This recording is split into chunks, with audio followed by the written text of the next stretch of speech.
This is Scott the Fix-It Guy, and today we have a Bosch oven broiler that is not heating up. So the bake heats up, but the broiler isn't, and it's due to a faulty igniter. So what I'm going to do is take off the oven door. I'm going to pull these two latches toward me as far as they can go, and then I'll close the door, bring it up to about a 60-degree angle, almost to a closed position, and then I can lift it off of the frame and set it off to the side. It's kind of heavy, so maybe use your legs to help lift. And we're just going to be replacing a very inexpensive igniter. You can get a Bosch igniter. Also, you can get these Frigidaire or Electrolux igniters. We'll put a link in the description below. They're only about $25, and they work the same as a Bosch igniter, but they're just about a quarter of the price. So now we're sliding out all of the oven racks, and they just slide right out easily. And the broiler igniter is going to be located up above where these racks are. It's actually pretty easy to replace. We just have to get off a thing called the deflector, which kind of deflects the heat that's created, and we have to remove a few screws.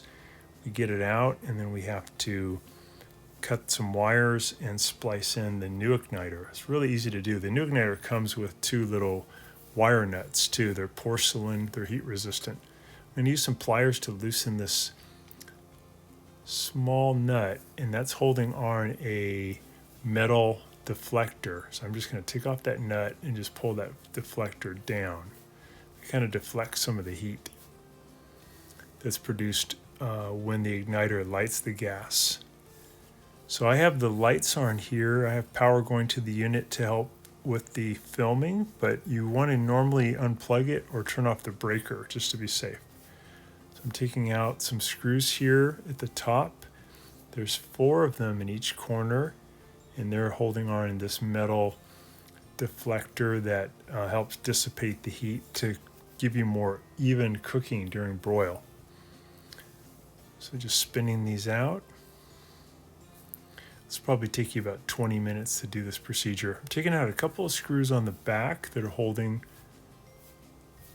the venturi tube or the gas tube to the firewall, to the back wall. So I'm just removing those 2 screws. Once you get all these screws out, this whole assembly is just gonna kind of hinge towards you. It's being held by the wires that are bringing power to the broil igniter.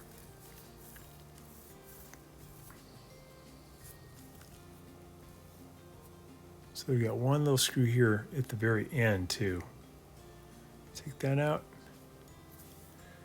And we can pull the whole assembly towards you a little bit, and then you can see those wires there. This silver thing here near the back is the igniter. We're going to be replacing that.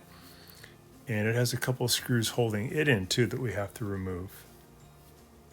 And then we're going to cut these wires right near the back of the igniter. You don't want those wires to be cut near the firewall, but right near the back of the igniter. You're going to strip back a 1/4 inch of those wires. Make sure again you have it unplugged or turned off, or turned off with the breaker. And then you're going to splice in the new igniter, and you'll go ahead and screw it into position on this deflector. So I'm just removing the 2 screws that are holding on the old igniter. So we got that done. We got the new igniter in position, and we haven't put all the screws back in. We're just going to test it. So we're just setting the controls for broil. We'll press start. We have it plugged in again. And then we're going to see if we get the glow of the igniter and then the gas igniting. So we're just staring here at the igniter, and I can see it starting to glow. That's good. About 60 seconds in, you should get a flame. So the igniter gets so hot that it finally, the safety valve lets in the gas and it lights it like a match. So there's the nice flame produced, so we know it's working good. Now we can go ahead and just put all the screws back in, the ones that are holding the deflector here in the corners. And then there's a couple holding the whole tube there in the back that we have to put back in.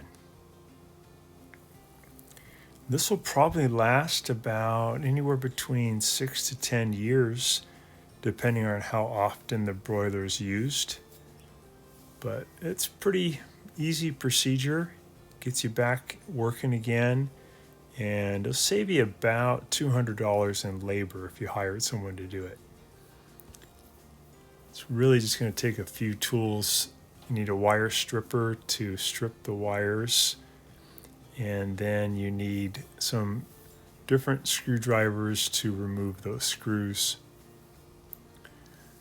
I'm using this Milwaukee one, so it speeds it up quite a bit. And then when we're done, we'll put the deflector back on and then add the racks and the door back on, and you'll be totally done. Watching our video, and please subscribe to our channel when you get a chance, and also click the little bell notification button so we can send you weekly videos on all the different ways of fixing appliances around your home and saving you lots of money. So thanks again for watching, and please also press the like button for our video if this was helpful to you.